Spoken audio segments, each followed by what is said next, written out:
live. You see they're dry. You see there's no marrow in the bone. You see they're scattered all over the valley. They ain't even full skeletons.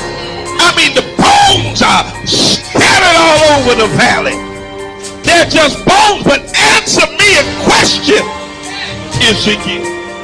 Can these bones live? Ezekiel answers the only way he knows how to answer. Lord, you know. Critical race theory was born out of critical legal theory. Am I teaching y'all something today? There emerged two common beliefs linking all critical race theories. First, white supremacy has subordinated black people and other people of color. That's just a fact. How in the world are you going to fight against that being taught in any school?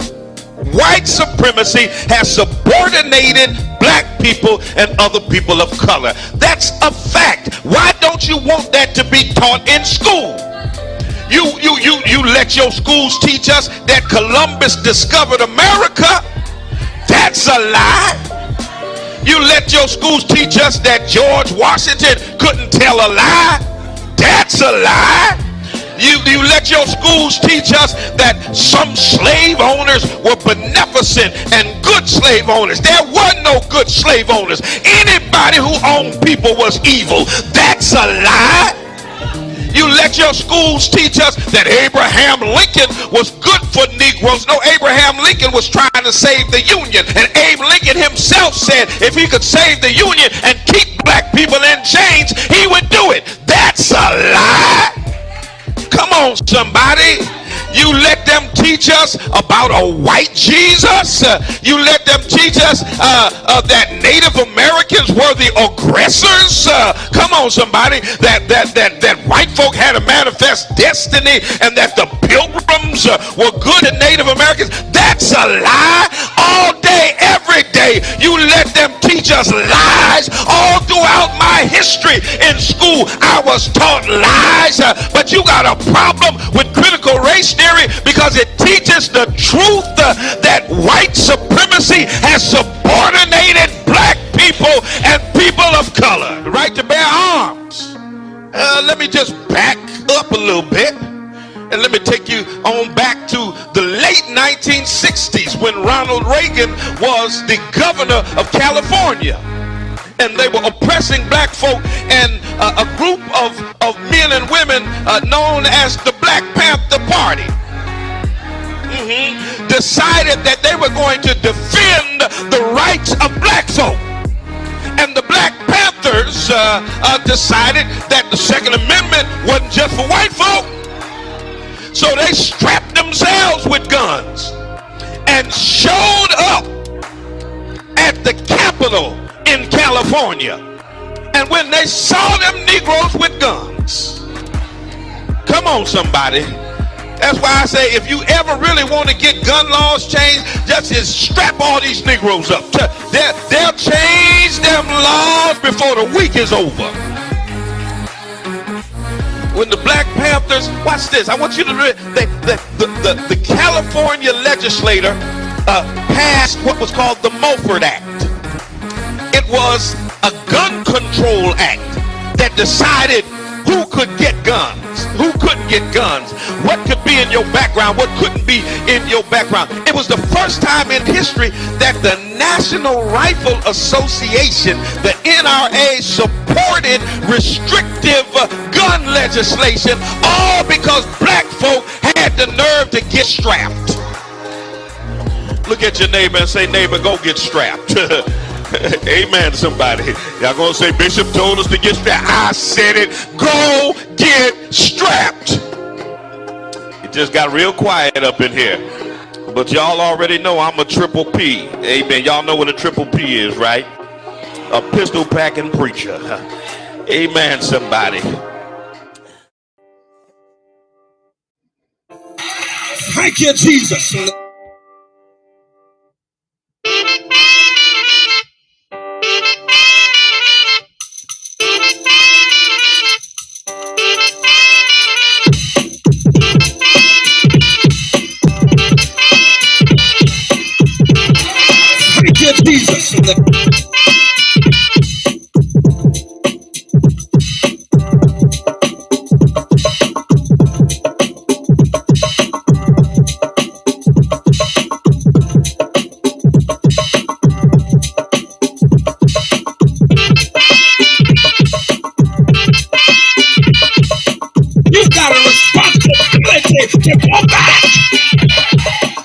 Lodabar. Your work's not done just because you made it to the palace. Oh, bless the name of the Lord. But you've got a responsibility to help somebody else make it across. Thank you, Jesus. Don't pull up the ladder because you climbed to the top. Don't blow up the bridge because you made your way across. Thank you, Jesus. But reach your hand back down the ladder and pull somebody else up out of Lodabar.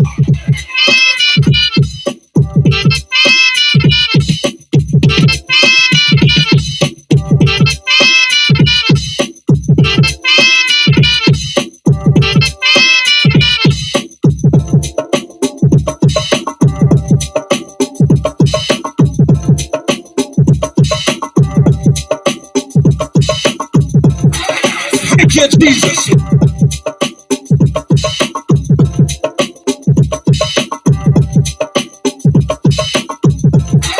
Thank you, Jesus.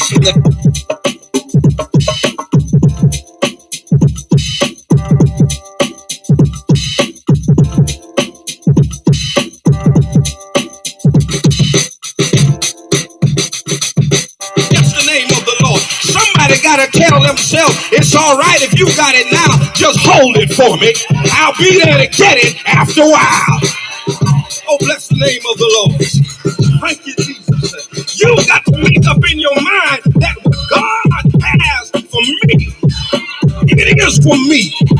I might not have it right now. I may not get it next week. You might try to stop me from getting it. But if God said it's mine, I want you to know after a while, I'm going to get what belongs to me.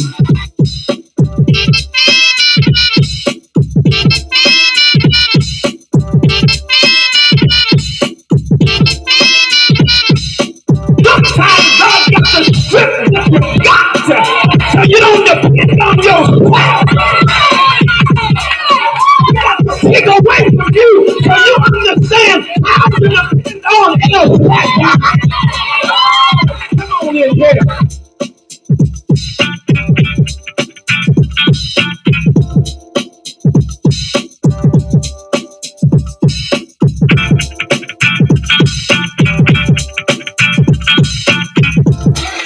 Thank you, Jesus. Our young people are dying. Cracked out. Suicide.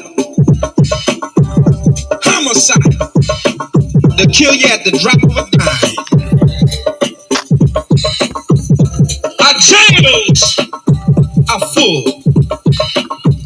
Yet the crime still runs rampant. 90.7 WTCC. Good morning. Welcome to the Spoken Word. I'm your host, Bishop Talbert Swan II. And as usual, we'll be telling it like it is through cultural idioms and nuances that shape the order, ethos, and chaos of the African American experience. Words have their own vitality.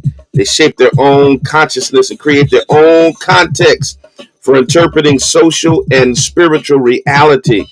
The spoken word contains the power to reshape the landscape of society.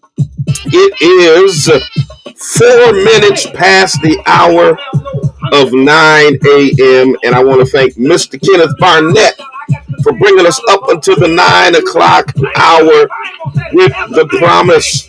You can hear the promise every Monday morning from 6 a.m. to 9 a.m., bringing you the best in gospel music. A good way to start out your Monday morning. A great way to start out your week. Well, this is the first time I've been with you in the 3 weeks now. And I know some of you tuned in the last couple of weeks, but those were pre-recorded shows that came on because I was out of town at the International Convocation of the Church of God in Christ in Memphis, and just got back this past Wednesday, and it's good to be back with you, my brothers and my sisters. We got a lot of Lot of stuff to talk about, man, since I've been gone. You know, Dave Chappelle hosted Saturday Night Live while I was gone.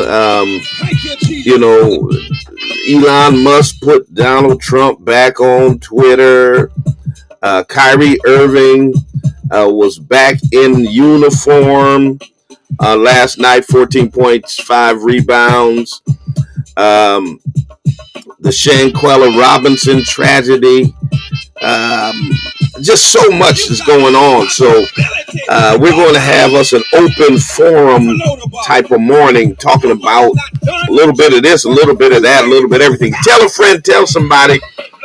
Bishop is on the air right now. Do me a favor, rep your city, rep your town. Let me know where you're chiming in from. Good morning to Instagram. I'm back on the gram, y'all. I guess they unrestricted my account finally after a month of being restricted for sharing the same video that half of Instagram shared. But, hey, that's how it goes. So, hey, Graham, back on the gram. Welcome to our audience in the Pioneer Valley. Broadcasting over WTCC radio, so Massachusetts, Connecticut, Vermont, wherever you are in the Pioneer Valley, welcome. Tell somebody the Bishop is on the air. Call them, tell them. Jump on 90.7 right now. Welcome to my Twitterers, my YouTubers, my Facebookers, my Instagrammers, wherever you are on the World Wide Web. And somebody's trying to call already. I ain't even got into the subject yet, and they trying to get in. Caller, you anxious to get in? What's up, caller? Hey, good morning. How you doing, Bishop? I'm good. You? Just real quick thing. You know you're not on Facebook? Okay. I thought you from YouTube, but you on Facebook. I just wondered. I didn't know that you noticed that. Yeah, I'm on Facebook. I'm looking at it right now.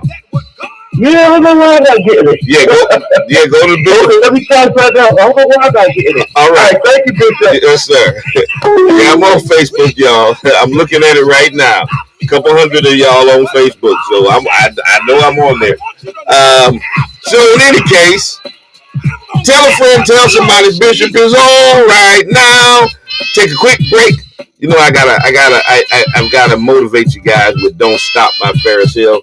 On the other side of that, we'll be coming right back. I'm going to be talking Dave Chappelle, Donald Trump, Shanquella Robinson, Kyrie Irving, you name it.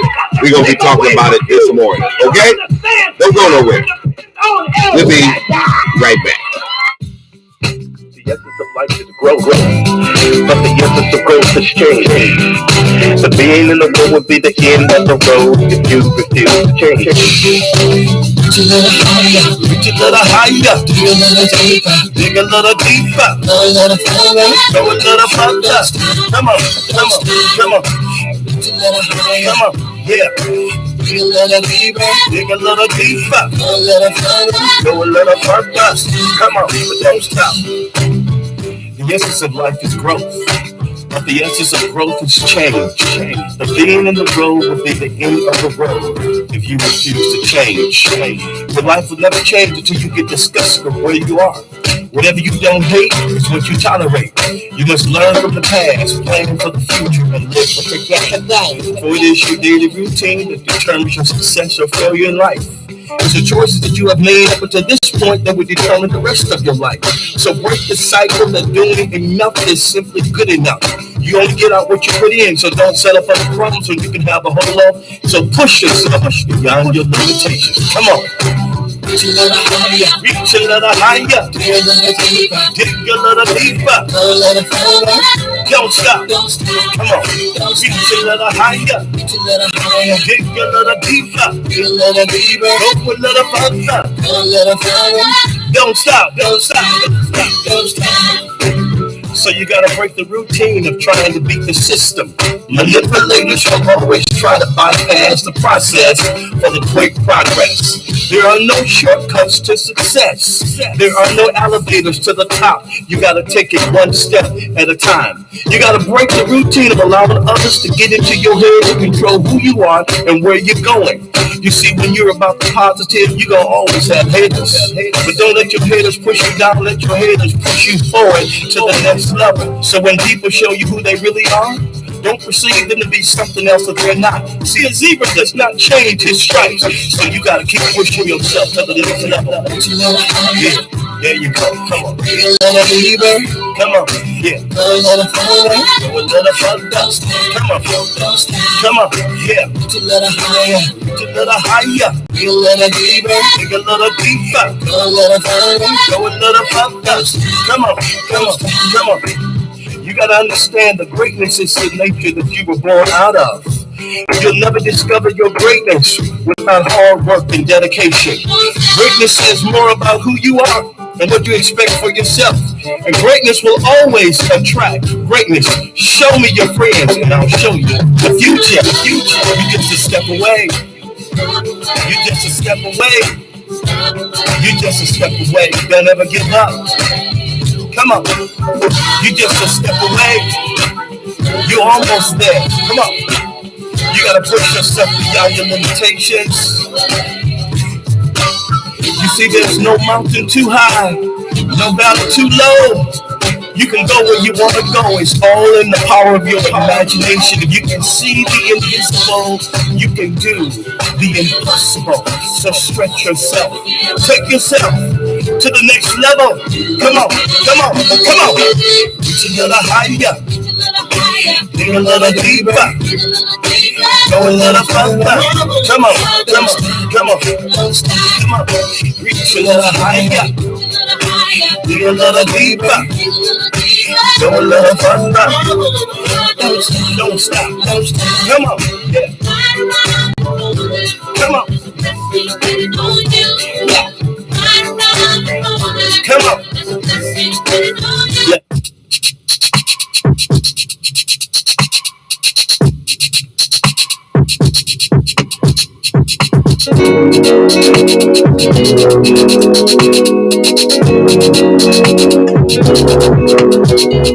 I look in the mirror and I like what I see.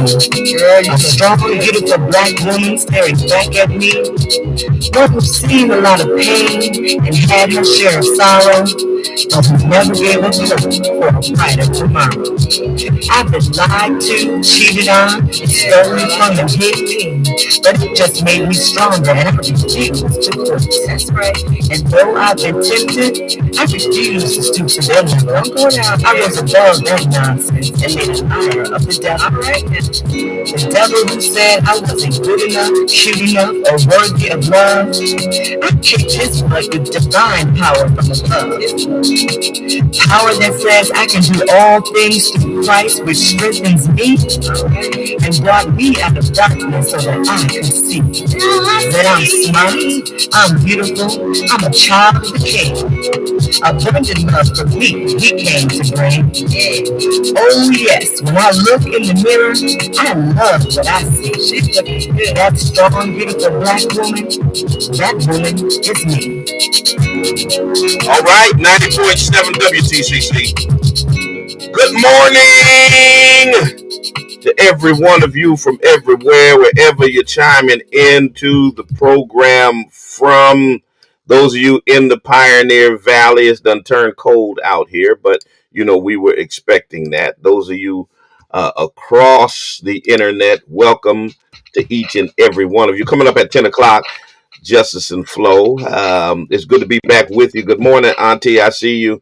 Do me a favor, rep your city, rep your town. Let me know where you're coming in from. I see Enfield, Connecticut in here. I see Springdale, Maryland up in here. Of course, Springfield, y'all got to be up in here. I see you. I see you, Ludlow. I see Birmingham, Alabama in here. I see Philadelphia, Pennsylvania in the building. Meriden. Meriden, Connecticut is in the hizzy. Yes, yes, yes, yes, yes. Morocco. Morocco is in the building. I see you, Chrissy Poo, on the gram. Love you, girl. Um, come on, rep your city, rep your town, rep. 413-337-1867. Remember, Friday we'll be back with the Black Love Experience. All of that stuff is happening. Oh, man. Listen, so much, so much, so much. Let's get into it. Let's get into it. Richmond, Virginia, I see you. I see you in the building. Dave Chappelle, since I've been gone, um, he hosted Saturday Night Live, and of course, brilliant commentary as always, because that's how Dave gets down. He has that gift and that talent of um, being able to mix in what's going on out there and with comedy, a comedic spin to it. And of course, he gets attacked all the time. So this time, of course, they're accusing him of being anti-Semitic, anti-Semitic, um, because in his monologue, he challenged um, the responses to Kanye West and to Kyrie Irving. Um, and of course, everyone laughed uproariously, and people were upset about it. This is his first time hosting since he sparked that major controversy for what some called transphobic jokes in his Netflix special, The Closer. There were even some writers for Saturday Night Live who had reportedly considered boycotting um, the program. So Dave didn't explain anything about the closer or anything like that. But he got on and, he says he denounced anti Semitism in all its forms and yada, yada, yada. And he went on with his monologue. Um, and, the thing that really hit home um, in his stand up, um, he basically said, Kyrie was nowhere near the Holocaust. He had nothing to do with that. Kyrie got in trouble because Kanye got in trouble.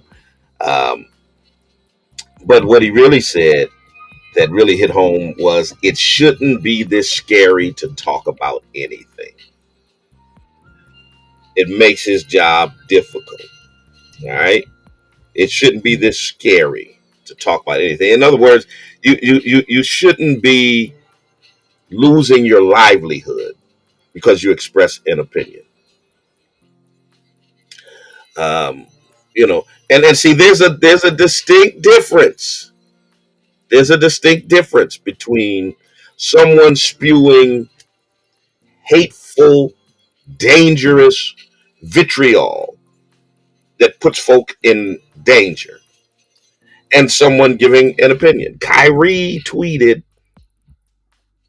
a link to a video that you can still rent on Amazon Prime right now. Right now, you can on it, and they tripled the price. And the Jewish head of Amazon obviously has no problem with it because it's still up.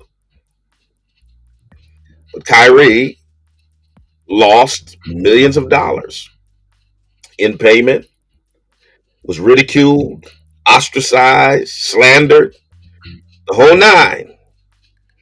And even some of our brothers and sisters jumped on the bandwagon, couldn't wait to jump on so that they could show Massa that, they were down too. You know what I'm saying? Um, you know, uh, the house Negroes like Shaquille O'Neal and Charles Barkley couldn't wait to step and fetch. for Master. Yes, boss, Kyrie surely is an idiot. You know, Shaq never called Papa John, the owner of Papa John's, never called him an idiot when he was throwing around the N word. Matter of fact, Shaq went and sat down at the table, cut a deal, and became their spokesperson and invested in Papa John's. Yeah, never called him an idiot. But let me not go off on that tangent. But that's a fact. That's a fact. So of course they came out attacking Dave Chappelle after the stand-up. He's anti-Semitic, so now he's transphobic, homophobic, anti-Semitic, and the whole nine. And they're so frustrated with Dave is because they can't seem to ever cancel him. I mean, as much as they want to cancel him, they can't seem to ever cancel Dave.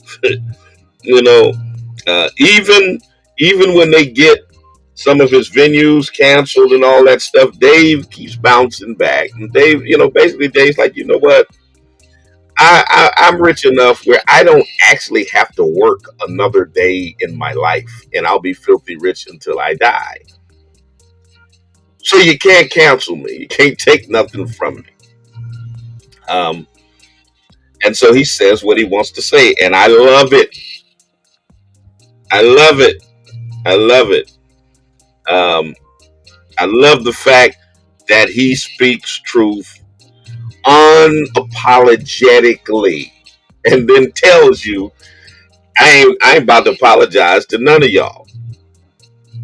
You know, um, and that's the kind of black man that they don't like. The reason they don't like Farrakhan because they can't silence him. They can't make him shut up. They can't take anything away from him. And I'm not putting myself in the same category as greats like Farrakhan and Dave Chappelle, but the reason why I have so many who send me death threats and write articles about me. I mean, the Daily Beast wrote a whole article about me, calling me anti-Semitic for defending Kyrie. I mean, they literally wrote a whole article about me, little old me. And the reason they hate people like me is because they can't silence me.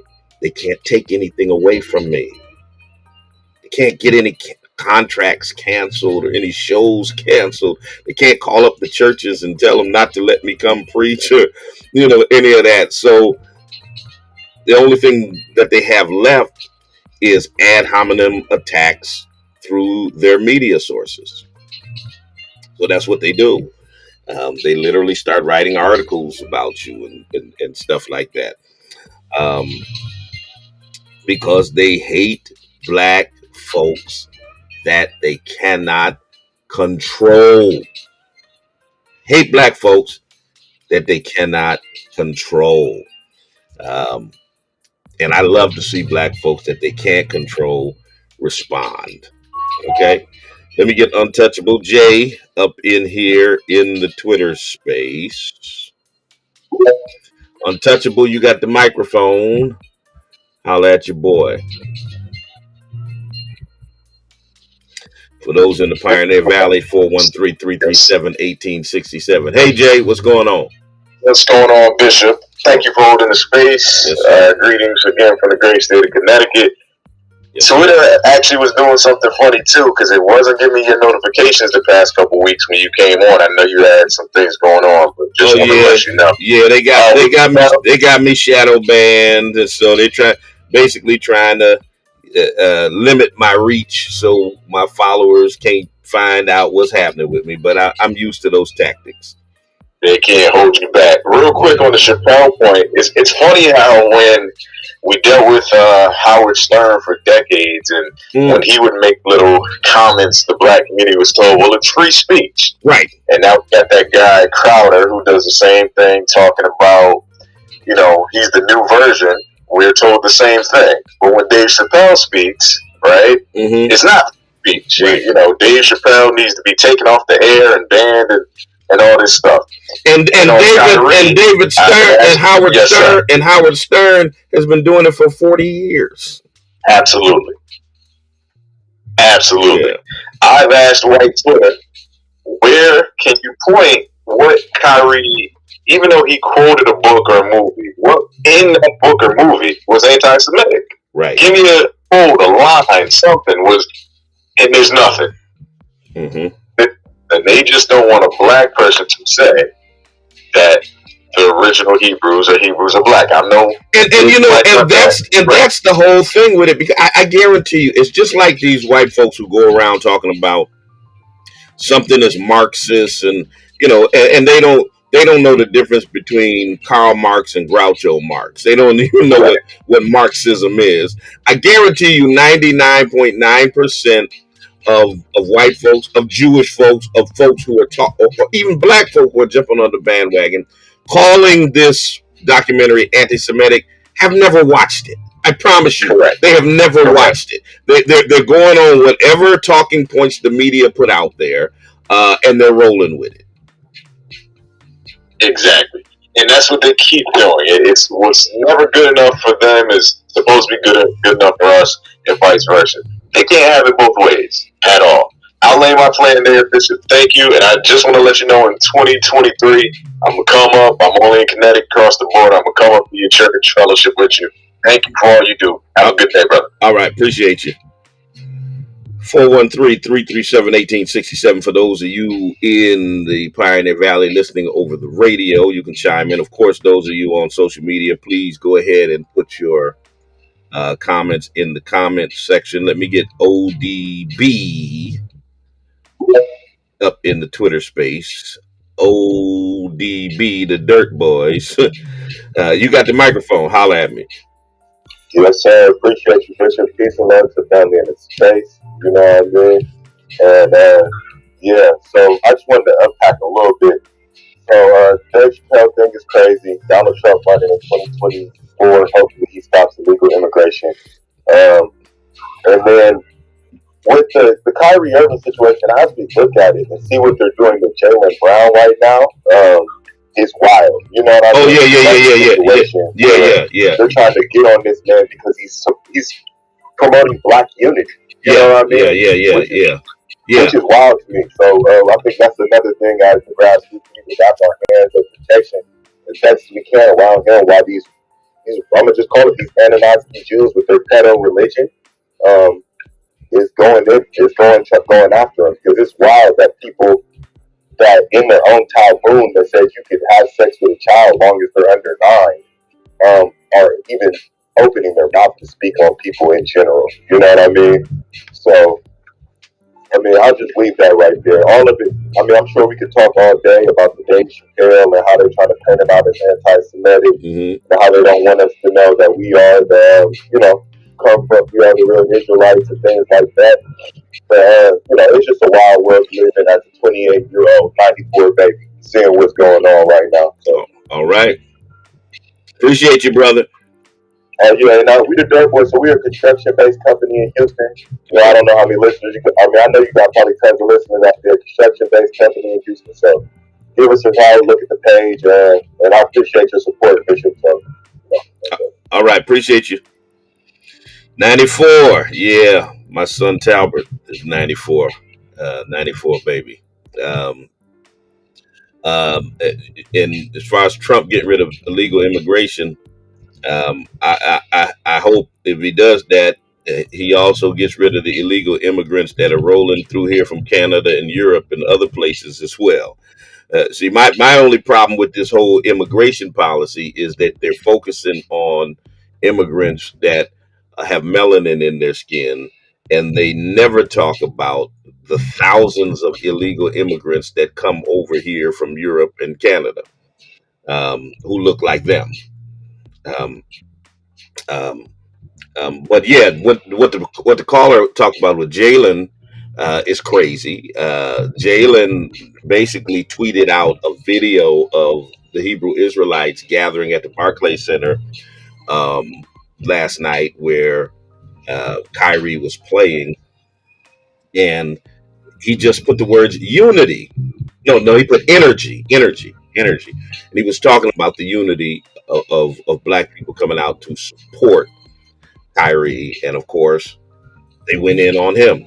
And now this morning he's apologizing and explaining and all that. You know, I wouldn't even bother explaining at all. Um, because he tweeted a video, does that mean he stands for or agrees with? And even if he did agree with everything Hebrew Israelites said, so what? No one tells white folks they can and cannot um, relate to whatever religion they want to relate to. No one, and there's some, and there's white folks out there who believe some crazy stuff. Okay, but then they want to censor us. They want to tell us what we can and can't do, who we can and can't support, and all of that. And it's sickening. So now they got Jalen doing the two-step, trying to explain himself, which he shouldn't have to do. Oh man! So Dave Chappelle, you got Trump being let back on Twitter. Elon Musk did a poll, and I think 52% to 48% said yes, let him back on, and so Elon unrestricted his account. And the NAACP, the National NAACP, is asking companies to stop their advertisement since they, and I know they're not going to do that, since they're letting Trump back on. But Derek Johnson implored them to take action after Elon let him back up. And he barely won, y'all. I'm looking at it now, 51.8% of the 15 million votes sided with Trump, which means a high percentage sided against him. Here's my thing. I don't care. I could care less whether or not Trump is on. You know, I'm not one really for censoring speech, even for people who talk crazy, racist, reckless speech. They got a right to be racist and reckless. Um, um, so I care less about him being on Twitter. What is problematic though is there is a provision in the Constitution that says anybody who has engaged in insurrection against the American government can't run for office. Yet and still, Donald Trump gets to run for president, even though he incited a riot, a violent riot and coup against the government to try to overturn an election. I mean, that's clearly insurrection. But I guess those rules don't apply when it comes to him. So they're letting him back on Twitter. Now, here's my other thing, and just follow me for a moment. Follow me for a moment. All of these folks who are upset with Kyrie for sharing the link to a video, all these folks who are without commentary, that are upset with Jalen Brown for sharing the video of the Hebrew Israelites gathering to support Kyrie with just one word, energy, without an endorsement of the Hebrew Israelites in any way, shape, or form. But they're automatically ascribing their perception of the Hebrew Israelites, of the Negroes to Hebrews to Negroes documentary, to those persons who shared it. How come that same standard doesn't apply to white folks? Because in my estimation, if those are the standards, if you share something, if that automatically means that you're responsible for the sentiments expressed by the people that you're sharing, then that should apply to everybody. Which means during this whole cycle now that Trump is running for president, anytime a news outlet or anything shares anything regarding Trump, does that mean they share the same racist sentiments that Trump has? Should we say that they're all racist for sharing and covering Trump? I'm just trying to apply the same standards. Well, of course, you know that's not going to be the case. No one is going to see that as the case. That only applies when black men share something on social media, right? Think about it. But it's going to be an interesting campaign season. Here's the thing I shared with someone. Um, Black folk have been worse than Trump. So for those of you all who think the sky is falling and the world is fitting to end and all that kind of stuff, oh my God, if Trump gets back in, listen, we have faced far bigger boogers than, okay? In our sojourn into these yet to be United States, we've faced bigger boogers than Trump. So y'all relax. God is still in control. Okay? Let me play this from KRS-One. It was a young man who said, younger man than me, he said, "Oh man, y'all just getting up on that, man. I've been knew about that drop." We knew about BDP when this dropped in 1989. I was in college at the time. We ain't just get up on KRS-One. Um, um, it just has relevance now because of the Kyrie Irving situation, which is why we brought it back up to remind folks that over 30 years ago, uh, conscious black rappers were talking about conversations that we're having now about black folks in Israel, et cetera, et cetera, et cetera. Let me throw down the teacher, KRS-One. Listen to what he has to say. He gives you, oh, where's my sound? He gives you a Bible.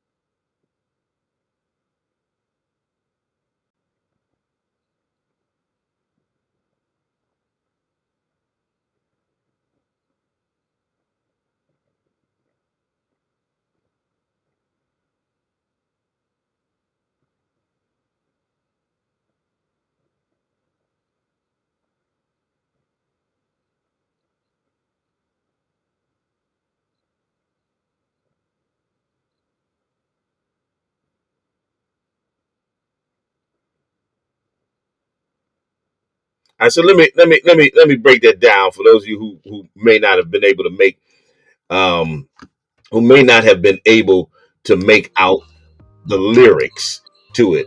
And he quotes scripture. Since people want to go to scripture, if you believe in scripture, you may or you may not. But he says Genesis chapter 11 verse 10 explains the genealogy of Shem. All right, Shem was one of the three sons of Noah. There was Shem, Ham, and Japheth. So he said explains the genealogy of Shem. Shem is the one from whom they say um, the children of Israel or Jews descended from. So he says Genesis chapter 11 verse 10 explains the genealogy of Shem. Shem was a black man in Africa. If you repeat these facts, they can't laugh at you. All right. Genesis 14 verse 13, Abraham steps on the scene. Being a descendant of Shem, which is a fact, means Abraham too was black.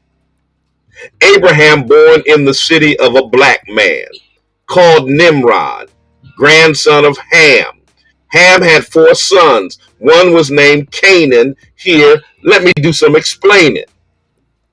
Right?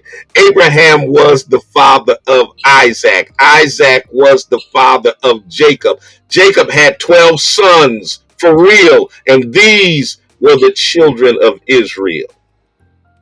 All right, now this is what KRS put out 33 years ago in 1989.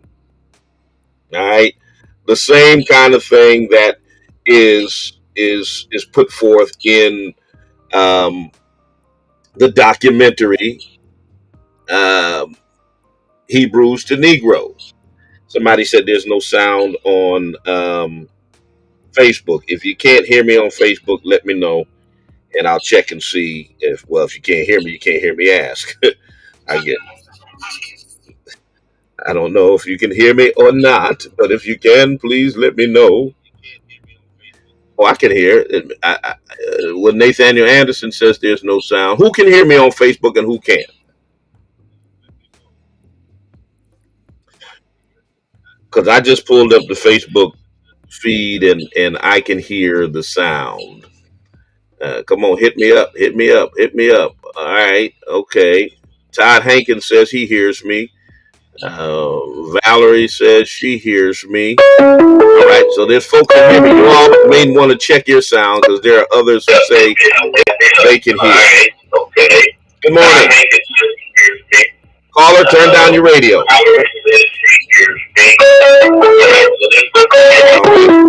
Caller, if you call in, you got to turn down your radio because that echo comes back. Okay. 413-337-1867. All right, y'all are hearing me. Y'all are hearing me. All right, Linda Green, and for those who said you can't hear, maybe, well, you can't hear me say this if you can't hear, but apparently you can see the people who are saying they can hear on Facebook. So hopefully that means that you'll check out your system and you'll be okay. 413-337-1867. I need to get to this Shanquella Robinson situation, but let me get base reality up in the Twitter space. Base reality, you're up next. You got the microphone. Hey, Bishop, I just want to shed some praise and give respect for you taking your time and platform to bring attention to this topic of Kyrie, Dave Chappelle, and the Black Israelite situation. I think this has been one of the most insurmountable topics when it comes to hypocrisy. The level of hypocrisy of who can talk about these topics and who can't is so absurd. And I've been taking my time to look a little deeper into this. And one interesting aspect is about the Kyrie situation. When talking in reference of speaking about who controls the black voice, these 8 people with their T-shirts that got front row tickets spent $6,000 to $7,000 a piece in hopes to get their T-shirts seen, in hopes to get their message translated.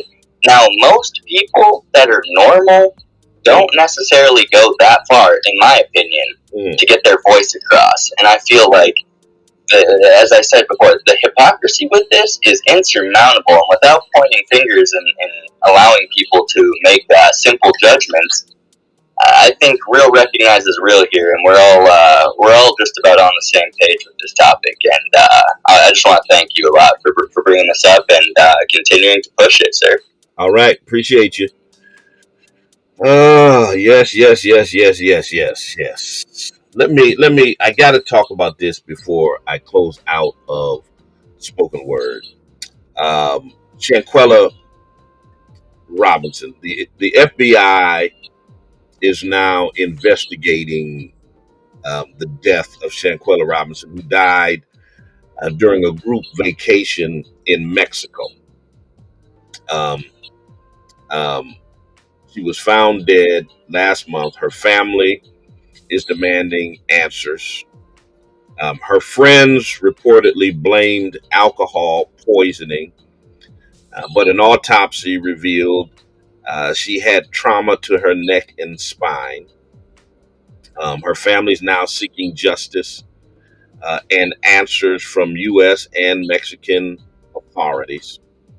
So North Carolina authorities and FBI confirmed that they're looking into her death. There's a video that surfaced clearly showing her being beaten. Her friends left her body in Mexico and came back home. um, which is crazy to me. That not one of her friends said, "Hey, you know what? We're not going anywhere without Shanquella." Um, the conflicting stories they told meant somebody knew something. Um, the autopsy said her spine was cracked. She had a broken neck. Oh man, this story is so tragic. And as a father who has daughters, my heart goes out to her family. Um, I mean, that could be any of us. That could be any of us. And I just couldn't imagine. I can't imagine the pain um, that her family is going through. Um, for her to be on vacation with friends and this to be the news that they get, that she's never coming home again, at least not alive. Um, they put her to rest this past Saturday, um, and I'm praying that her family gets justice, um, that they get closure on this matter, and that God grants them the strength and comfort that they need, because for a long time to come, this is going to haunt them. Uh, the family created a GoFundMe um, um, with a certain goal, and Kyrie Irving um, donated $65,000 to that fundraiser, something that he often does. He's a philanthropist who often donates to specific causes, but of course, the media is not running with that. They're not running with that. Brett Favre, the retired Hall of Fame quarterback, who stole $5 million from taxpayers in Mississippi that was earmarked for poor children, particularly black children. Um, you don't hear nothing about that.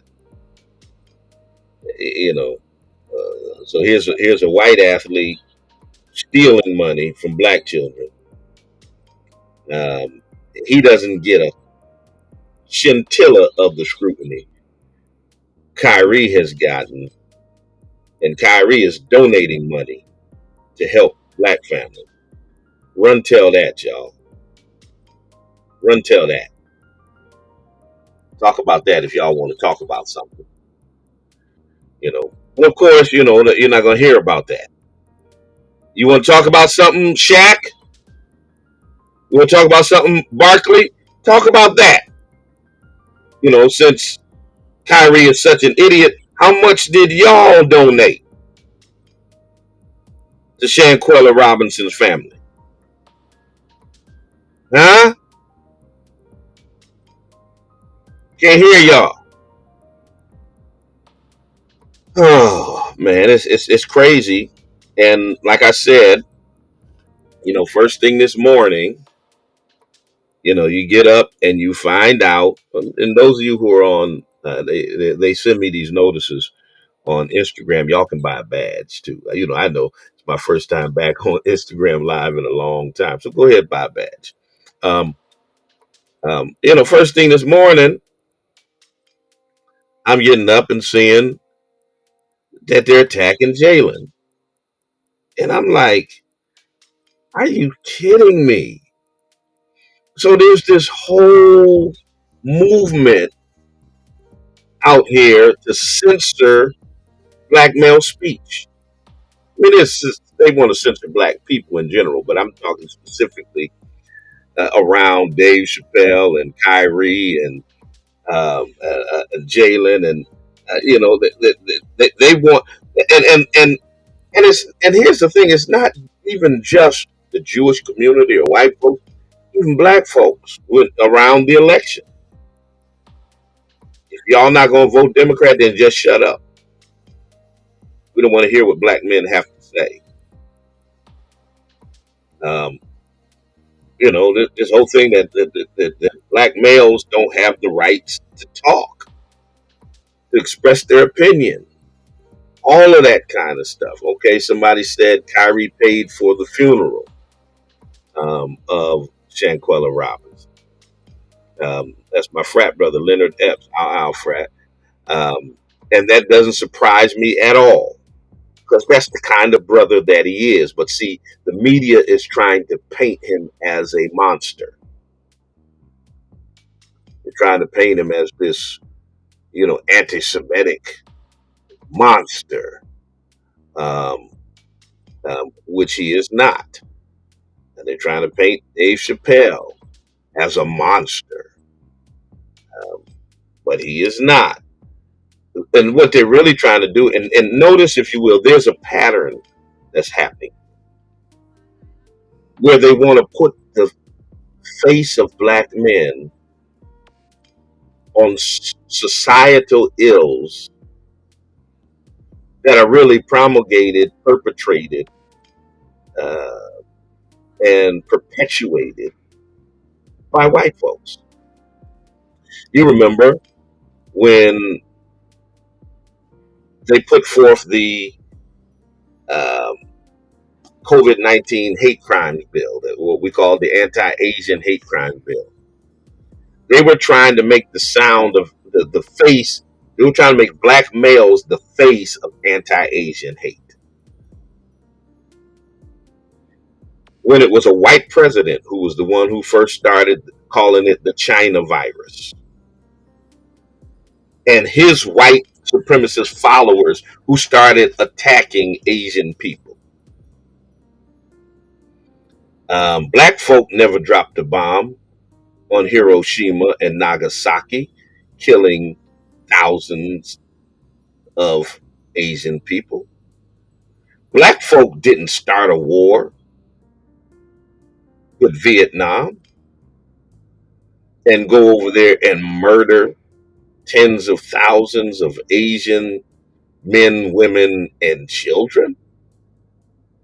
Black folk didn't put Japanese Americans in internment camps. So this, all of a sudden, trying to make the face of anti-Asian hate black is completely ahistorical and insane. When we know the face of anti-Asian hate for centuries in this nation has been white folks. They wanted to make the face of pedophilia black. Rape and pedophilia.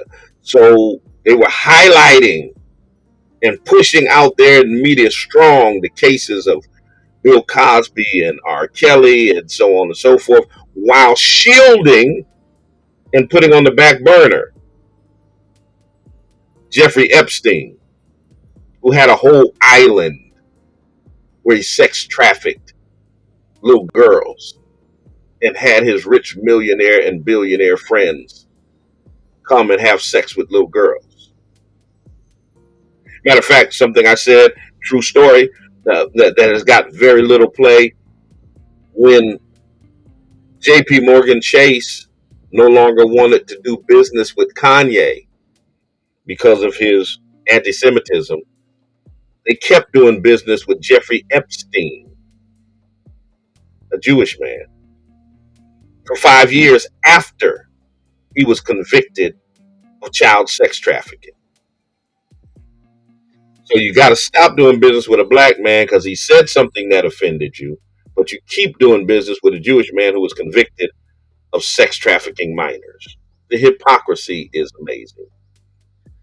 So they wanted to put the face of black men on pedophilia and sexual harassment when we know it's the white face, that 80% of those convicted of of of of sexually assaulting children are white men.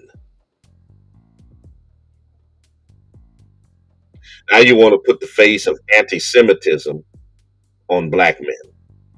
Last time I checked, it was German Nazis, white men,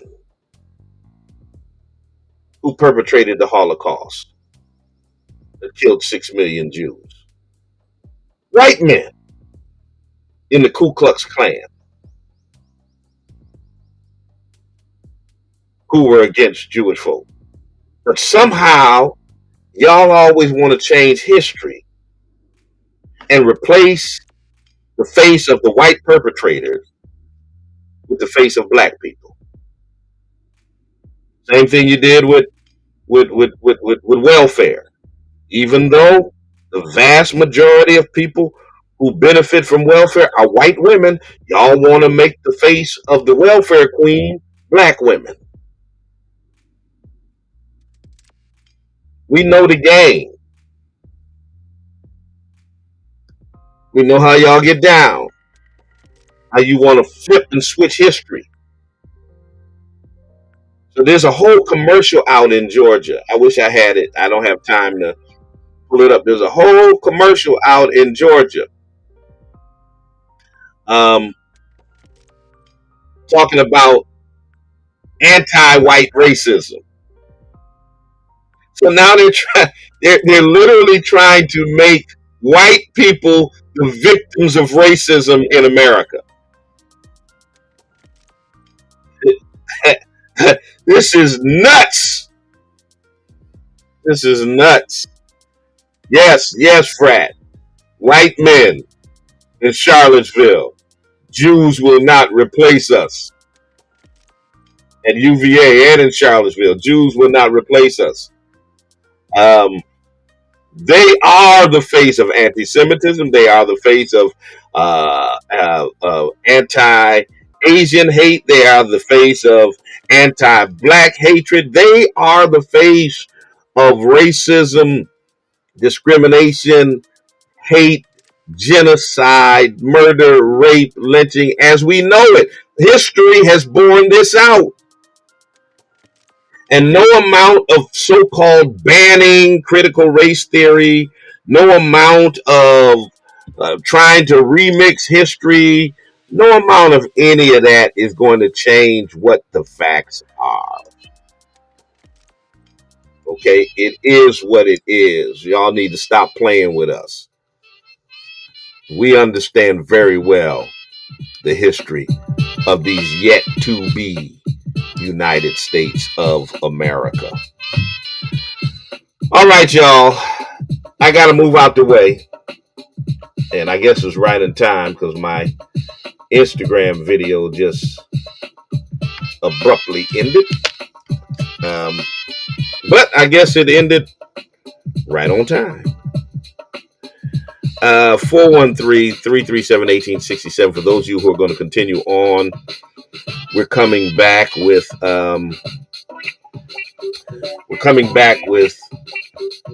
Justice and Flow in just a moment.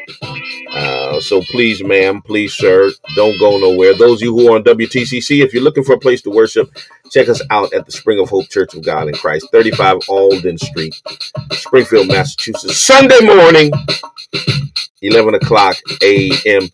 This coming Sunday, special service at 5 p.m. Wednesday night Bible study.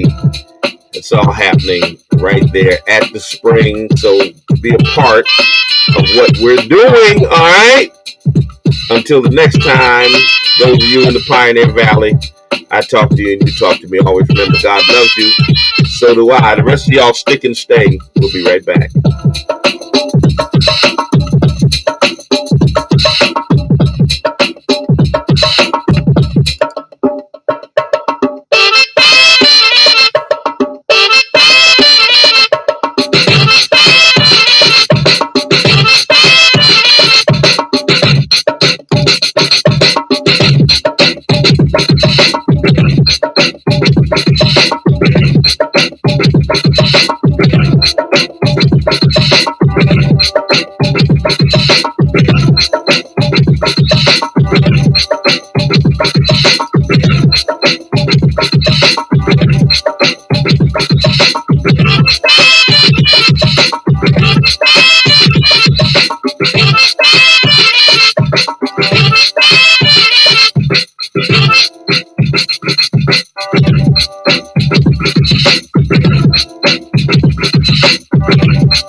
All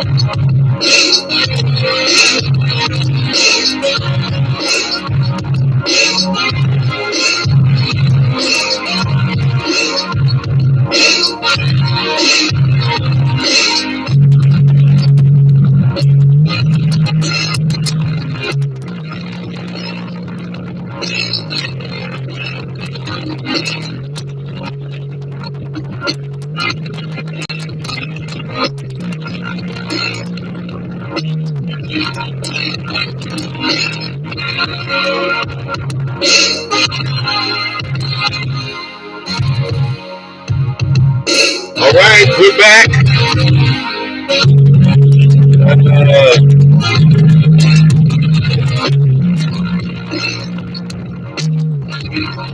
All right, we off the gram. But we're back. We're back. We're on YouTube, Facebook. So welcome to those of you who are still hanging in here. Good morning. Good morning. Good morning to everybody.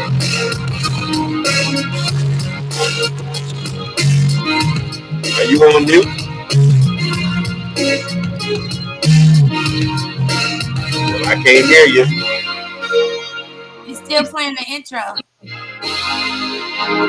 Yeah. You get the hang of it. You talk over the intro. That's a little bit too loud.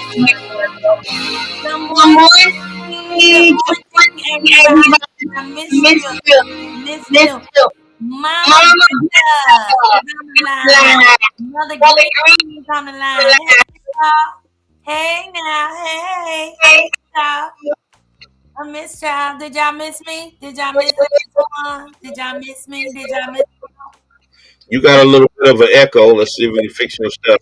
No, let me see if I turn it down. If that'll help. Let me know. How do I sound now? I think that's a little bit better. Okay. Good morning, everybody. Does that sound good? Can you hear me? Yeah, we can hear. All right. Well, good morning. What's happening? Nothing much. I was listening to the show. Mm-hmm. Anything jump out? Well, it's something always jumps out. I gotta be honest with you. I don't. I feel very uncomfortable trying to address the whole anti-Semitic, a conversation. And the only reason why I do, I just kind of feel like I don't have enough education around uh enough education historically um and and how and also how sensitive the conversation is. So I do feel uncomfortable, but I mean, I do have like a personal reaction. Um, well, I'm sure that the audience don't know this, so I guess I'll share.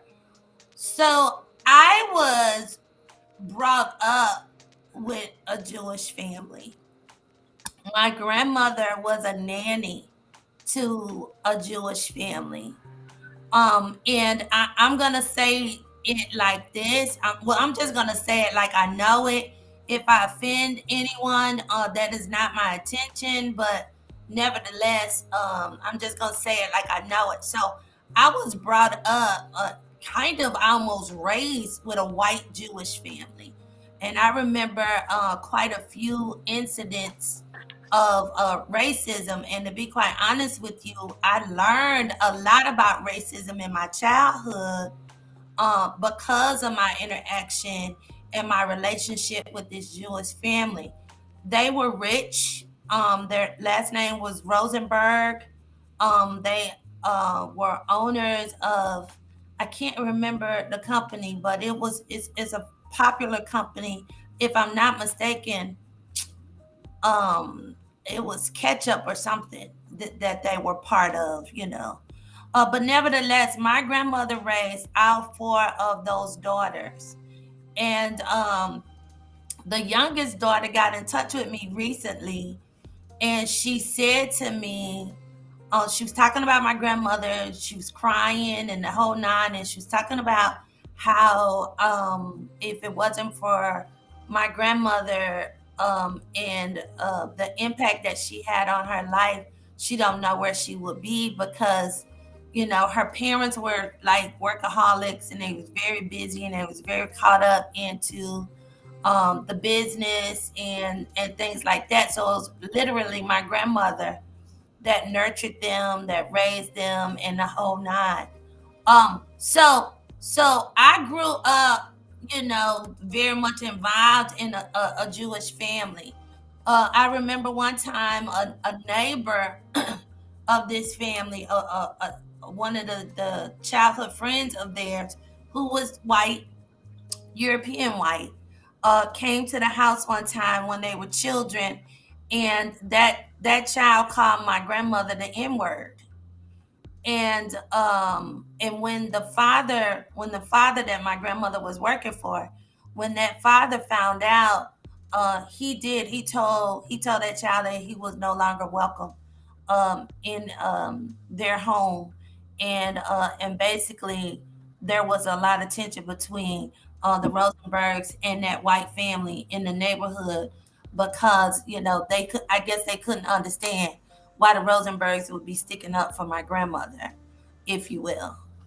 So I do remember, those kinds of things. So I have my personal, impression because of that family. I just remember I remember them making me lamb. I remember them introducing us to mint jelly. Matter of fact, I have a whole lot because she sent me tons of it because I told her that I love lamb and mint jelly to this day because of again their impact in my life. So they considered me to be like their baby sister. I was a little baby. I was much younger than them. I was a little baby. I remember them, bringing me into their bedrooms, watching TV, them buying me gifts, the whole nine. So it was a lot of love there. I do remember also asking a lot of questions about their customs, their holidays, learning different religious terms that they had, because I was very inquisitive. But for a long time, I thought that Jews were only white like them until I grew up and I learned better that Jews come in an array of colors. And I do believe that the original Jews were also black, or so. See, therein goes the conflict. Mhm. And see, here's where a lot of black people get tripped up because I'm watching commentary from a lot of black folks who are talking about this historic relationship between blacks and Jews um, around civil rights, um, how Jewish folks helped to found the NAACP and have supported civil rights organizations, et cetera, et cetera. And all of that is true. However, that does not mean that black people cannot be critical, or that doesn't mean one that we can't be expressive and assertive in correcting history in terms of ancient Jews that were in Northeast Africa, um, looking like us. Mhm. And it also does not mean that we should not tell the truth about Jewish involvement in the transatlantic slave trade, the enslavement and subjugation of black people. And it does not mean that we should not speak the truth about the level of influence that the Jewish community has on certain segments of American society. But of course, if you talk about any of that, they automatically label you as anti-Semitic. It's not even like when we talk about anti-black racism, we're talking about people who denigrate and dehumanize us. We talk about people who talk about our inferiority and pseudo-scientific notions of black inferiority, et cetera, et cetera. They say it's anti-Semitic to say things that are just factual, historically factual. Um, Yeah, and that's my biggest problem and my biggest concern. I don't put Kyrie and Kanye in the same category. I put Kyrie in a category of, based on his own research, based on his own lived experiences, this is the conclusion, that he has drawn. He didn't say anything offensive to me. I don't see where the offense was. He was sharing a documentary, and I don't quite understand how, the documentary is on Prime video, and anybody can go and access it and watch it and they and tripled the price and they're making money. information, and now they're calling him anti-Semitic. I mean, that would be like, I don't know, somebody sharing the Woman King, and what we're calling them anti-black. I don't, I kind of don't get it, or whatever. And um, um, I also don't understand why people are afraid to have the conversations. Like, I don't know it all about my people, about my history, about my ancestral line. I know that I don't know it all, but I want to learn more. Like, every day, I want to learn more. So I have to be open and flexible to that and available to that. I don't feel like we can grow if we, are shutting people down, based on their own opinions about, these matters that are so significant, to our progress. Well, So well, that's being afraid to have the conversations or being shut down, like I said, I'm afraid, to say too much, because people are probably gonna want to shut me down because they're gonna view me as anti-Semitic, when I just, experience with a Jewish family that I grew up loving, and and appreciating the culture from that perspective, because they loved me and I loved them. yeah. Well, they've already accused me of that. Because of my defense of Kyrie. Matter of fact, I was sharing with my audience how the Daily Beast um, put out put out an entire article about me, about my support of Kyrie Irving. Um, and basically, the gist of that article, when I got a call from the reporter basically said he wanted to give me a chance to respond um, before he called the NAACP and the Church of God in Christ, yada yada yada, as if I was going to be afraid, that because that's what they do. They try to threaten um, your livelihood or try to threaten the positions that you have. And I just ignored him and didn't give him a call back. And so they wrote it. It said Bishop Talbert Swan and the dangerous mainstreaming of Kanye West and Kyrie Irving's brand of anti-Semitism. And they talked about my position in the NAACP and in the Church of God in Christ, and what I had to say about this and that and the third. And my response was, if you think you're going to buck break me, think again. You know, you can't threaten me with going to my superiors in the NAACP or in Kojic and thinking that that's going to work to silence me. But that's what they do. Um, if you don't shut up and not speak about it, and America is supposed to be the land of free speech, yet they want to ban teaching of the history of racism out of the schools. They don't want you to talk about the involvement of Jews in the transatlantic slave trade or the. Well, they don't want us to talk about the truth. They don't. They don't. They don't. But then you want to. Free speech is only when they want to say 13% of black people are 13% of the population. They commit 50% of the crime. To them, free speech, even though that's a lie. But to them, that's what free speech is.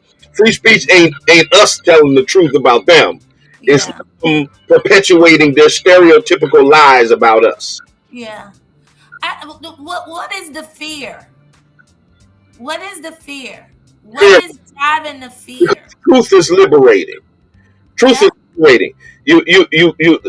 The Bible says, "You absolutely. will know the truth. And it shall. Truth will make you free." That's it. No, they can only keep you in bondage with a lie. So that's why they had to lie about Jesus being white.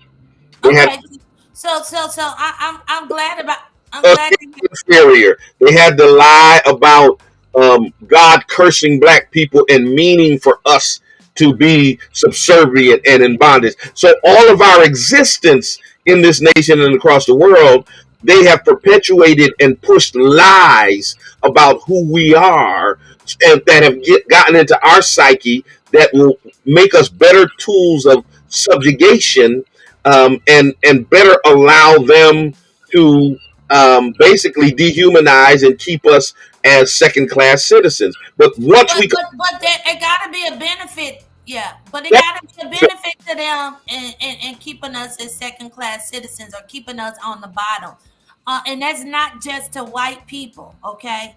That is to every other group too, because I do believe that there is like an anti-black movement that exists even in this conversation about anti-Semitism, and so the benefit is it seems like this country was built on the exploitation of black bodies, and so that's the it overall. was Yeah, well, like I said, I don't know it all. I don't pretend to be the expert, but that's what it feels like to me, and that's also what I believe is driving CRT. What is driving, the banning of history, the banning of facts, the banning of the truth, and even when we don't know the truth, just the idea and the notion to inspire others like a Kyrie Irving, if you will, to do their own research, to find their own resolve, and to stand on that, where you are lifting up people, all people, but definitely your people. I I I don't understand what's happening here. It's crazy to me though that it's happening in 2022, as we're preparing to go into 2023. It's crazy to the me. same song sheet that they always sing from, and it's just different forms of the same strategy. And there's always a contingent or a remnant among our people who are trying to give our people the truth so they can liberate our folks. I mean, when Nat Turner was imbued with a whitenized form of Christianity, um, Theology. that that taught them to be obedient to their masters and be good slaves. They took Yeah, but wait a minute. Not only was that, Nat from plantation to plantation to teach that to other enslaved black people. When Nat read for himself and got the revelation that God did not intend for us to be enslaved, that's when Nat went ahead and led an insurrection, because the truth liberated his mind. And when his mind was liberated, he wanted to liberate his body and liberate his people. And that's what they're afraid of. When we get the truth, we'll turn from Nat Turner, the itinerant, subjugated black preacher, to the revolutionary liberator. That's what they're afraid of. yeah, well, it's bound to happen anyway. It doesn't matter at this point what they do. the truth is going to rise and it's going to crush, every lie. The truth cannot stay buried forever. Um, that's just a fact. That's just physics. That's just spirit. So that's just how it is. Even when we don't know, educationally or through reading or whatever, it's in us. It's in our DNA. It's in our it's in our epigenetics, if you will. I mean, it's in our intuition. Like, we know when we hear something or we see something, we know something is not right. We know that because we're born with that. We're born with that spirit of truth. We're born with that spirit of freedom. We're born with that. We have it. We have it. And so that's why, there's some movement now, I believe, with receiving reparations or in this fight for reparations. And I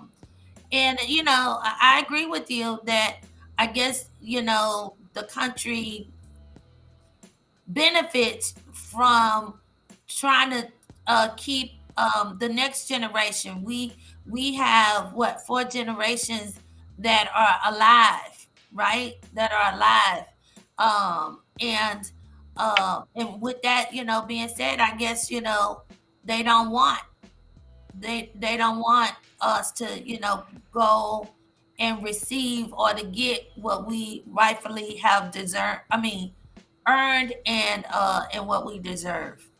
Right. That's owed to us. That's owed to Yes, us. hello. Hi, how are you all doing? Good. You? All right, pretty good. I just wanted to chime in just briefly uh, about this the whole notion, first of all, of anti-Semitism, which has become a phrase that has been just wielded like Excalibur all around the place without anyone truly understanding what's happening. Because, first of all, uh, you have to understand the meaning of Semitic. And, you know, the problem that we're seeing here is that people are taking this as an overall, like, let's say, like in the example of Kyrie Irving or Kanye West, people are taking this as like this hatred for Jewish people. But then when you utilize that label, what you're doing is you're defaulting Jewish people to white European Jews, and it erases the rest of the Jewish people that exist on this earth. Many of them who are black, many of them in Ethiopia and other places like that. So I think that it's just a very easy way of silencing people and intimidating them by just giving this broad term. Because the easiest way to silence people is to label them.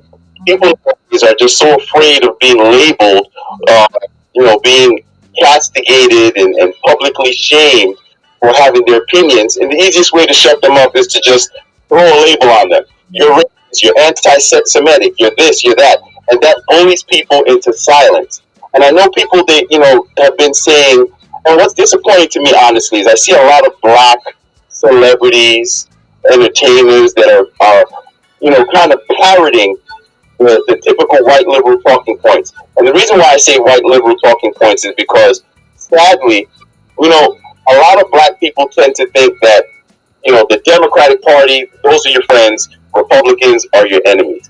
And I don't think we realize enough that we're being played by both sides. Both. And ideologically, at the end of the day, we live in a system that is anti-black. Yes. We have to look at things deeper to understand that, everyone profits from the dysfunction in the black community. And I heard someone mention earlier about how Jewish people were involved with the civil rights movement and all of those things, but we can't ignore the truth at the same time that they profited from that same civil rights movement. So I just think that you cannot just hyper focus on one element and then ignore all the rest when it comes to one group. But then when it to another group, meaning black people, we're okay with all the propaganda and lies that are spread about us. And you know, and we get involved in repeating it. We run around talking about what about black on black crime. I mean, I had somebody who we just had a forum in Memphis, and a black man came running up to me at the end of the forum and said, "This was all good and everything, but what about black on black crime?" Lord have mercy. And you see that type of, and I think that's more of like a social engineering, and many of us don't even realize what we're doing because it's a learned hatred of blackness. It's a learned uh, blaming of our community for things that have been, kind of pounded into our head that propagandize us. First of all, crime is not a race. It's not a race thing. So you cannot scapegoat crime to being black. Crime, if anything, especially crime that you see in many, let's say, I hate the term minority, but in those communities, they're largely based in economics, in poverty. So why aren't we calling it economic disenfranchisement based crime? But no, it's easier to default to color because that's the easiest way to scapegoat everything negative in this society to black people. And the last thing I want to say is, if you really want to know who rules over you, you have to just identify who it is you are not allowed to criticize. There you go. And black people, I know we're afraid of being labeled, we're bullied into just kind of falling in line. But let me tell you something. We've been labeled in this country long enough anyway. So don't be afraid when you see something that is wrong. We see that what's taking place today is wrong. There's mass censorship, and the people that are pushing the majority of this stuff, these things upon your community, are the people who always they shield themselves or they hide themselves. They present themselves to you as a friend. We have no allies in this country, which is why we need to stand together as black people and stop seeing the color of our skin as an enemy and start seeing each other as a friend. All right. Appreciate you, brother. Yeah, I really appreciate that, Kyle. Thank you, brother, for calling in. So much about that. What he had to say.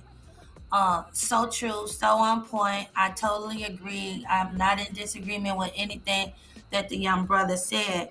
I did want to say this too, that I was listening to, I wish I could remember his name, but I was listening to a show on Sirius XM the other day, and I was listening to a conversation between, I believe it was Lou Hutt and I don't know who the Jewish expert was, but he was speaking to someone of Jewish descent, and he basically was saying that those of us that are I'm just air quotes here. Those of us that are real Jews, Orthodox Jews, are not afraid to have the conversations that were brought up by Kyrie and that were brought up by Kanye.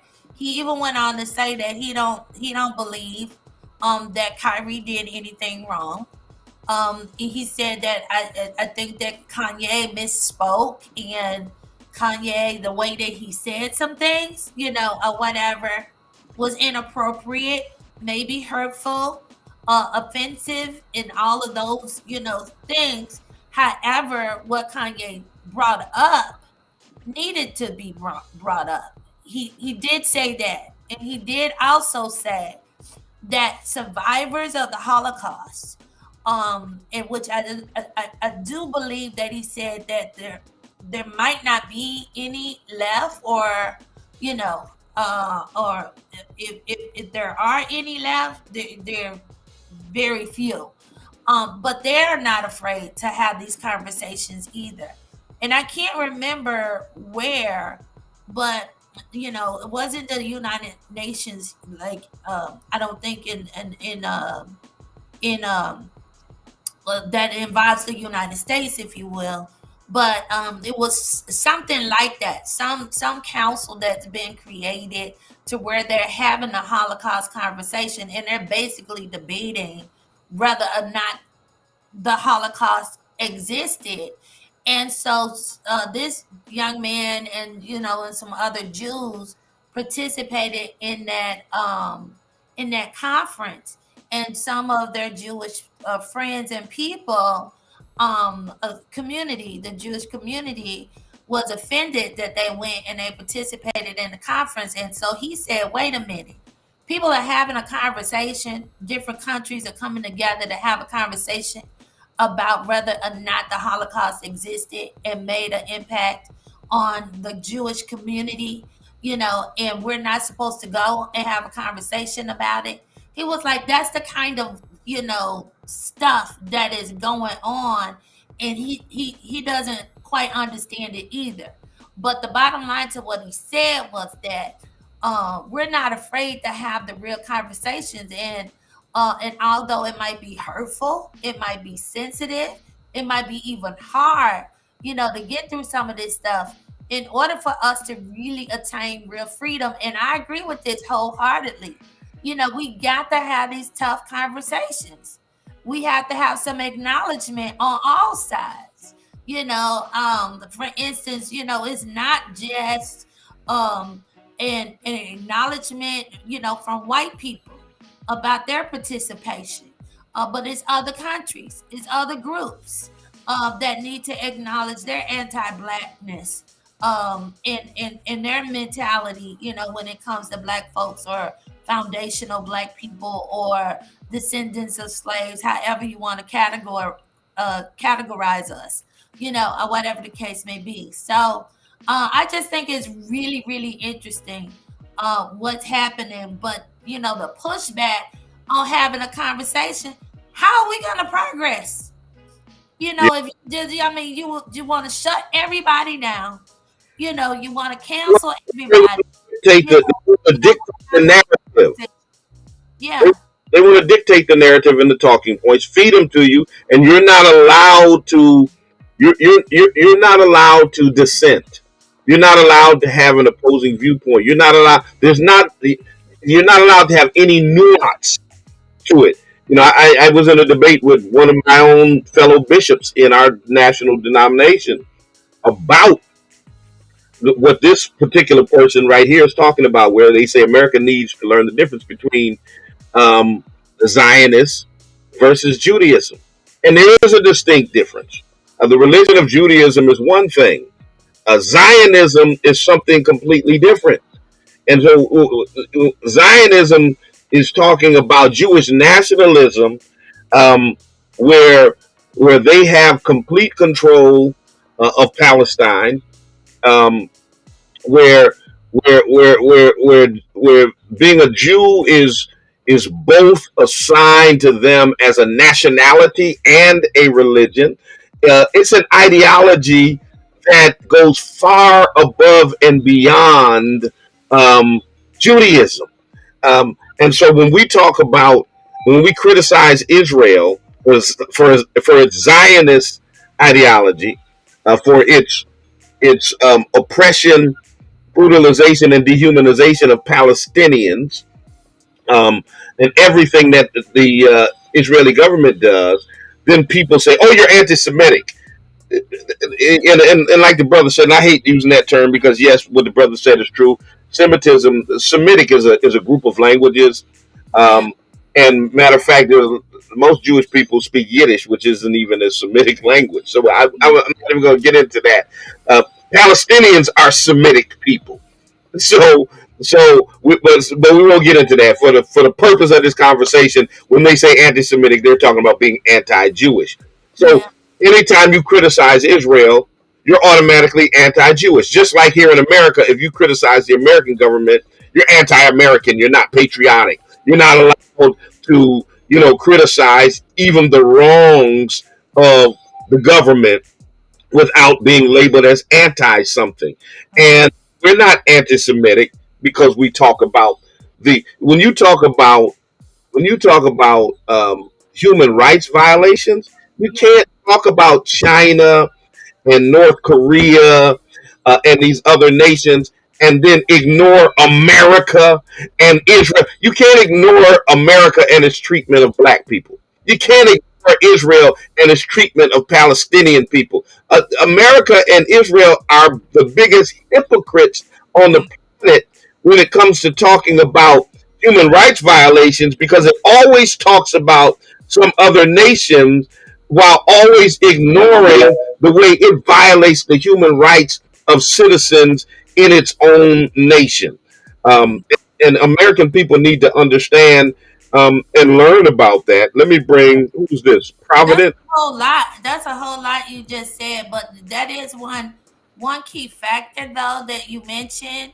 Like I said, I grew up. It became very complicated unnecessarily, but it became very complicated because I always looked at Judaism, just as a religion. It never crossed my mind that it was used politically, as a nationality.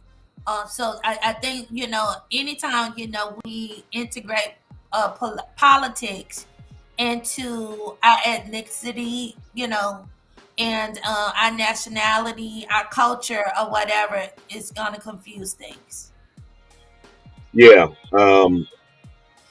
So yeah, and that's why you have people like um, Angela Davis that gets consistently attacked and talked about as being anti-Semitic because of her support of All the of, of, Palestinians, of Palestine, and Toni Morrison gets yeah, accused of being right. anti-Semitic, and so Martha Montiel, yeah, uh, I realize that.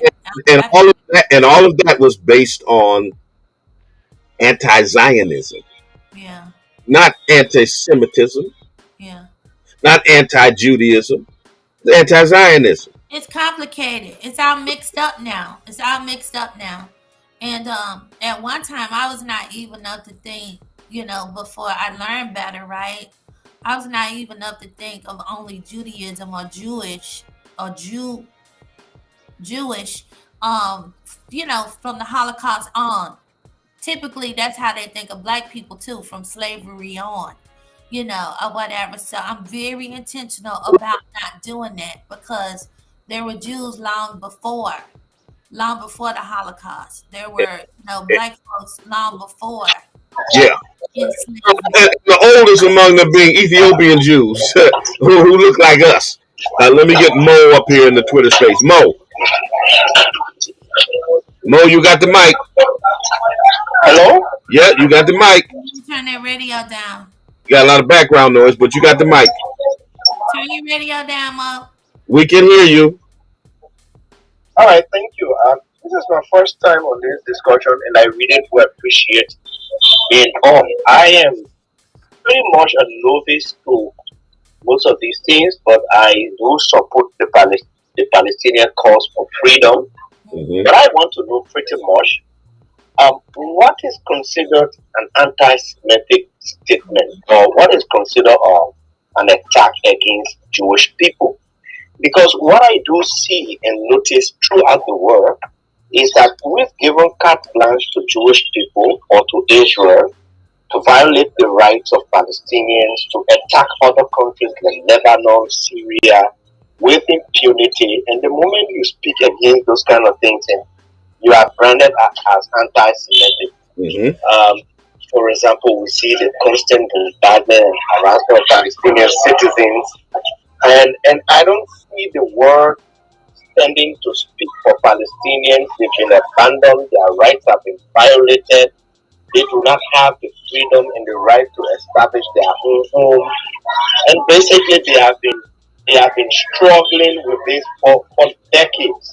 Mm-hmm. So what is considered as anti-Semitic? Is it when you see the Israelis are wrong in attacking others, or you see they've done some wrong? Everybody does wrong and people speak against it. Why is it only this one group? When they do wrong and you speak against it, then it becomes anti-Semitic. So I'd like to know what is actually considered as anti-Semitic. Thank you. All right. Well, you've said it. You've answered the question in your question.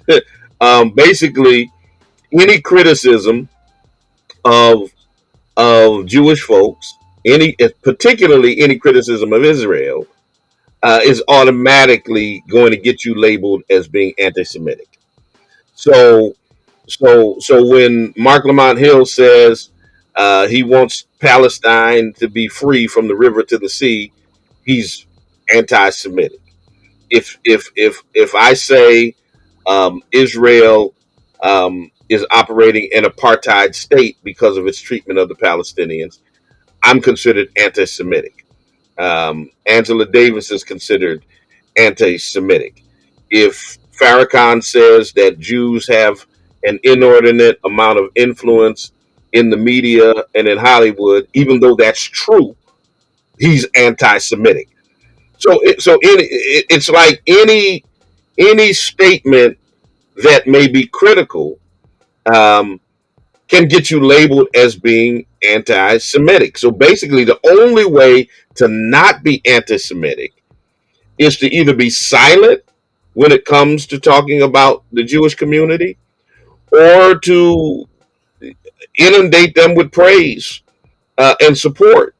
Um, and Otherwise, you're anti-Semitic. You're allowed to criticize black folk. You're allowed to criticize everyone else. And that was the statement. I know they say that they're upset because they say that the person who originated that statement I had up earlier, they say was a Nazi. But a broke clock is right twice a day. Um, Stop. uh, um, no, for real. To learn who rules over you, simply find out who you are not allowed to criticize.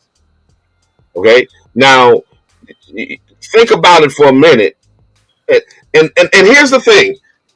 So you say it's an anti-Semitic trope to say that Jews have influence in American society, have inordinate influence. Then, when Kanye offends the Jewish community, all of a sudden, all of the anti-blackness he was doing, no consequences. Matter of fact, he was making more money. Matter of fact, it was a Jewish clothing distributor, the guy who founded LA Apparel, who made the White Lives Matter shirts, and who was preparing to distribute the White Lives Matter shirts until he offended Jewish people. So it was okay for a Jewish-owned company to distribute anti-black shirts. That was fine. But then when he offended the Jewish community, they said, we don't want anything to do with you. And Kanye lost every major relationship he had. Balenciaga, uh, That's JP Morgan, you go down the mix. He lost in 3 days $1.5 billion in wealth. What? How do you make a statement that we don't have an inordinate amount of influence, and yet you can strip a man of $1.5 billion of influence and his livelihood in 3 days? Come on, man. I mean, you can't have it both ways. It's crazy.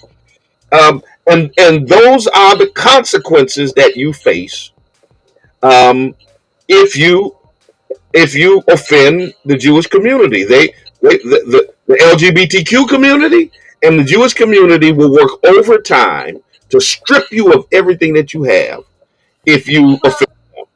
well, again, this is part of the reason why everything is so complicated for me. When I think about my sensibilities, and the reason why, again, I say that is because I have a hard time, trying to defend Kanye in the first place, because if anything, Kanye is constantly offending us, and we don't. I feel like we don't call him to the carpet enough. But Like here's the thing about we Kanye, though, babe. Is we should have stripped him long before, agreed, Cruz agreed, did, agreed, so whatever. agreed. At least we should have called him in But see, that long before the was the dudes point. did. But we support him just enough to let him keep on being reckless, in our own community. But And so, see, your I'm big, wait a conversation, minute, babe. I'm a big time believer in not just calling out, especially our own, but I'm a big time believer in calling in too, or whatever. So I have a hard time with the whole Kanye argument, but certainly it's much easier for me to defend and stand with a Kyrie Irving, and certainly, some others as well. But see, here's the distinct difference. Most of us were never defending Kanye. Here's what we were doing. We were highlighting the distinct difference between what happened to Kanye when he was being anti-black versus what happened to him when he was perceived as being anti-Jewish. And so that's our responsibility, though, when he's being anti-black. So our position was, why is it in American society that if you are anti-black, you face little to no consequences at all? Because that's our responsibility. But then if you are perceived as being anti-Jewish, you can get stripped of everything. And so our position with the Jewish community was, when they were criticizing black people around Kanye, our position was, hold up, well, where the hell were y'all when Kanye was being anti-black? Y'all was making the shirts and getting ready to distribute them for him. Y'all was supporting him in his anti-blackness, but then y'all want us to jump on your bandwagon and slam him for offending the Jewish community. We were understanding the hypocrisy of it. Yeah, well, I get it, and I don't think they want us. I think they are. I think they are, just like we should, and we should have been slamming them too for supporting him. With his anti-black rhetoric and certainly his dealings and behavior. I think that's our responsibility, just like they were responsible for their own community. Now, I agree that, right is right and wrong is wrong. And everybody who wants freedom and equity and equality, for everybody, wants a free and fair, commonwealth or constitution, or whatever. I agree that we should all be on the same page. But even when we are not, it's the responsibility of that community to call in and to call out. And everybody that's involved in it. That's my opinion. Listen, I know we only got like 10 minutes left, and I wanted to shift to something else. Let me get Jordan in his comments first. Go ahead,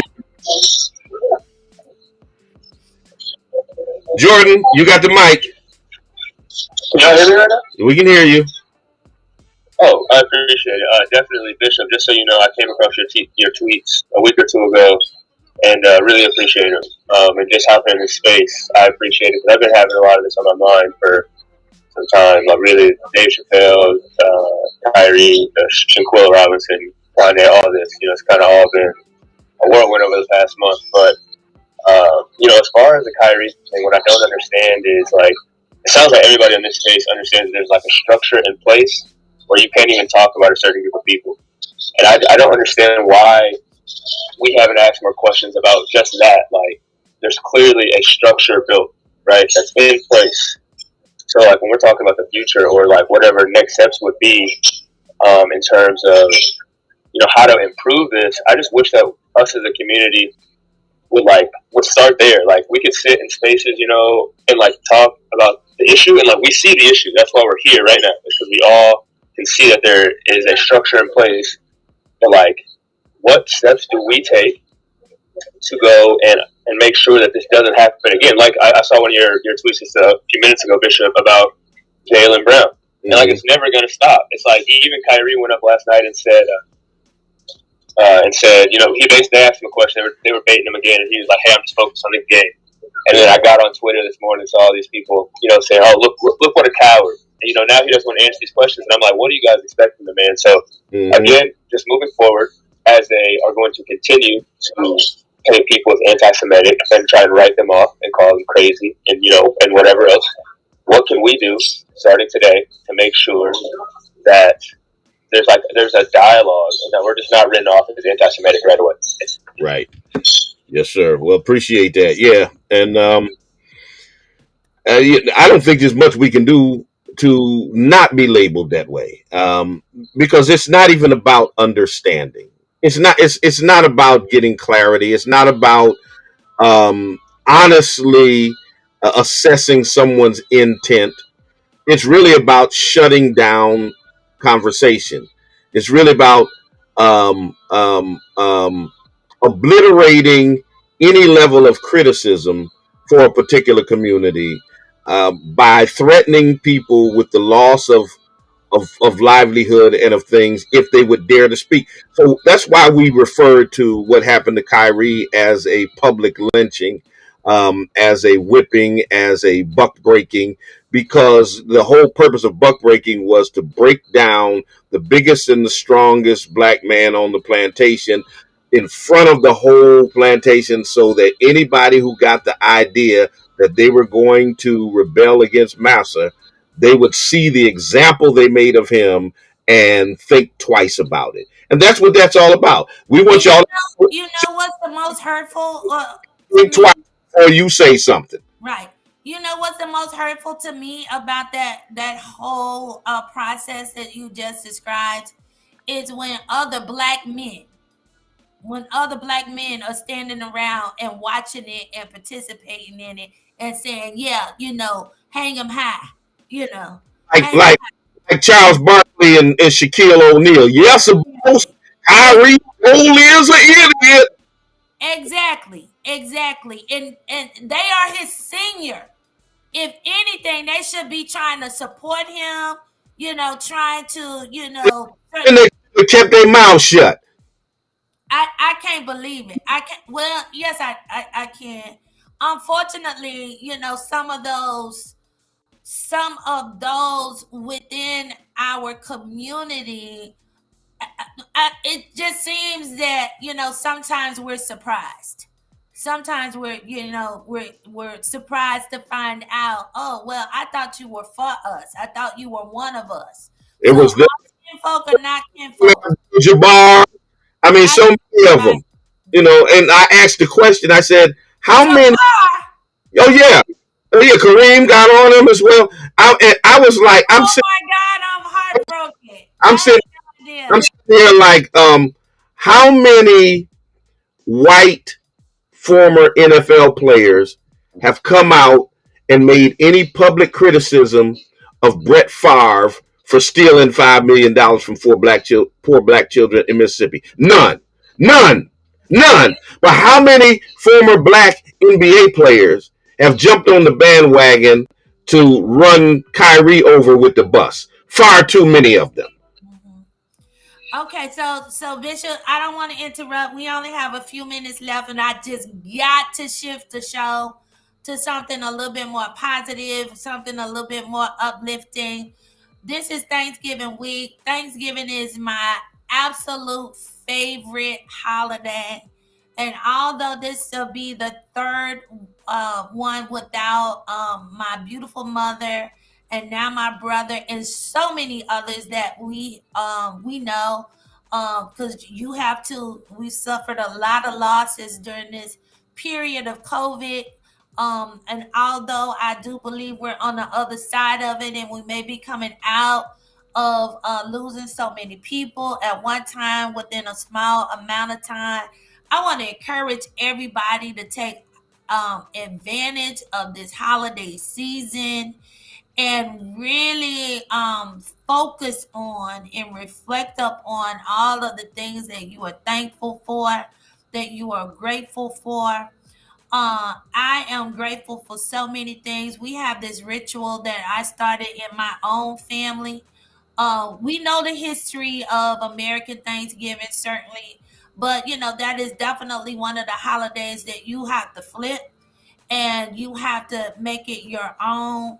Giving thanks is biblical. Giving thanks is certainly spiritual. Giving thanks is certainly um um uh, it's necessary to your own development, to your own peace, to your own joy. So I just want everybody to take this season and really just focus on what you're thankful for. The small things can mean so much during this time.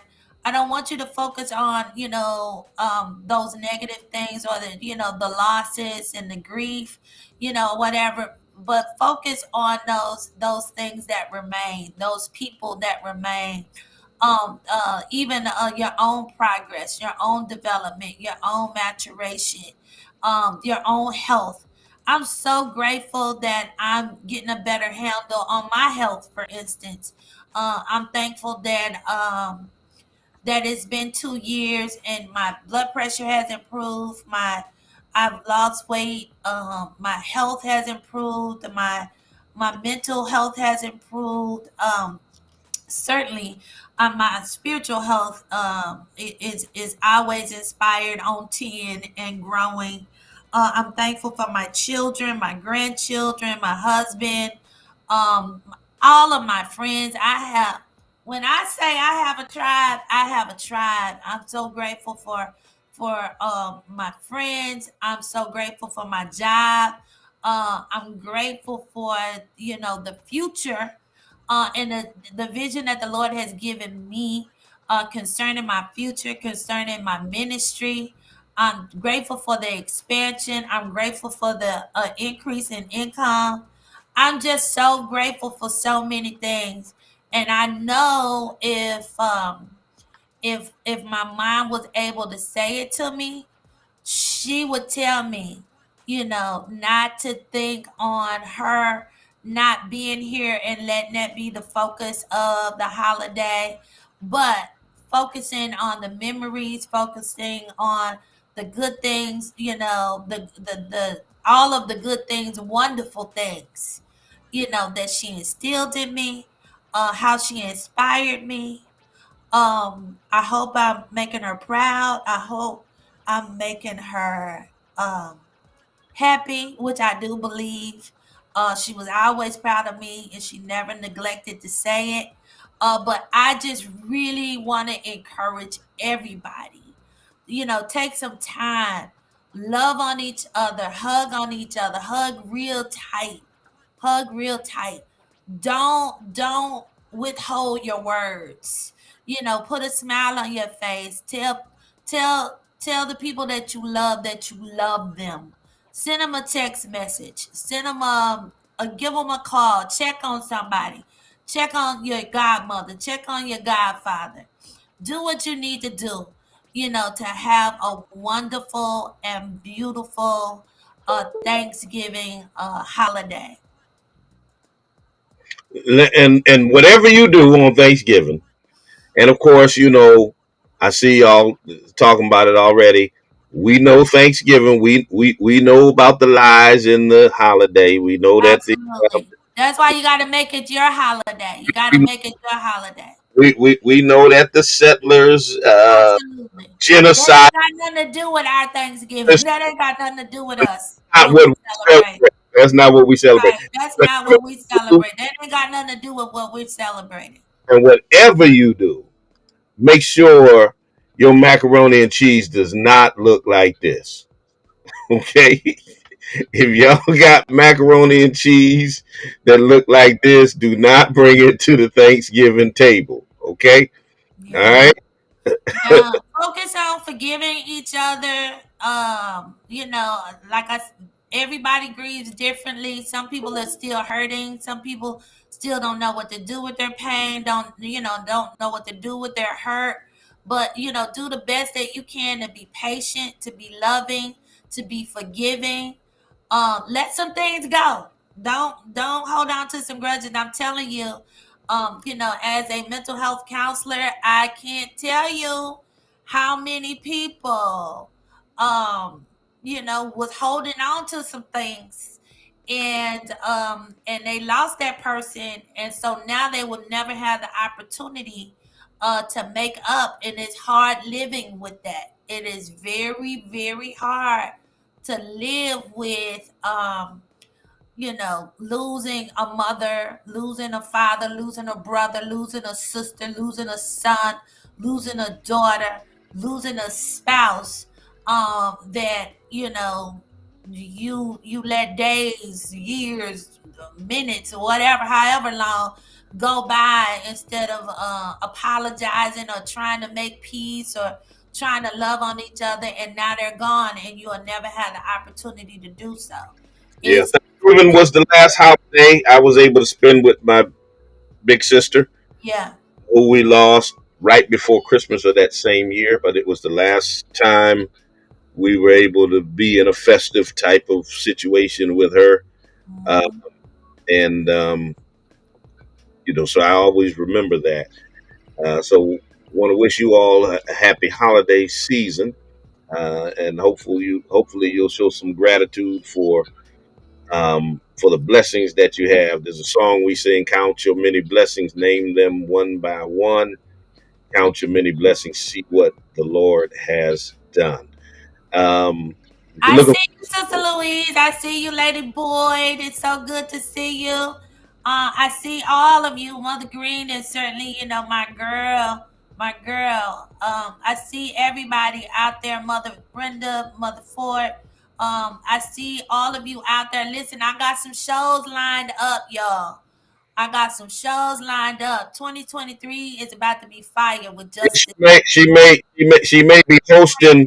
She may be doing a lot of single hosting because on December 1st, I've got to go back. We're mandated to go back to the radio station, and the seamless transition that I'm able to do now between the spoken word and justice and flow, because I'm sitting at my computer.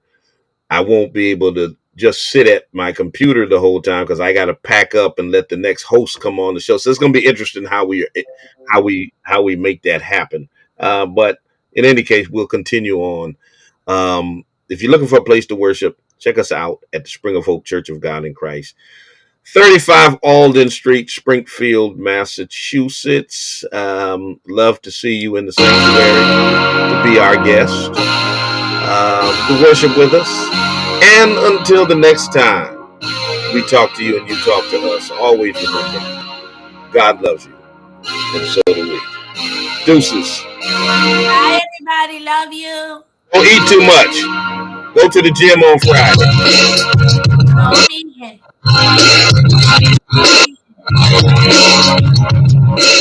Eat, but not too much. And don't eat no macaroni and cheese or things like that. All right, y'all. Peace.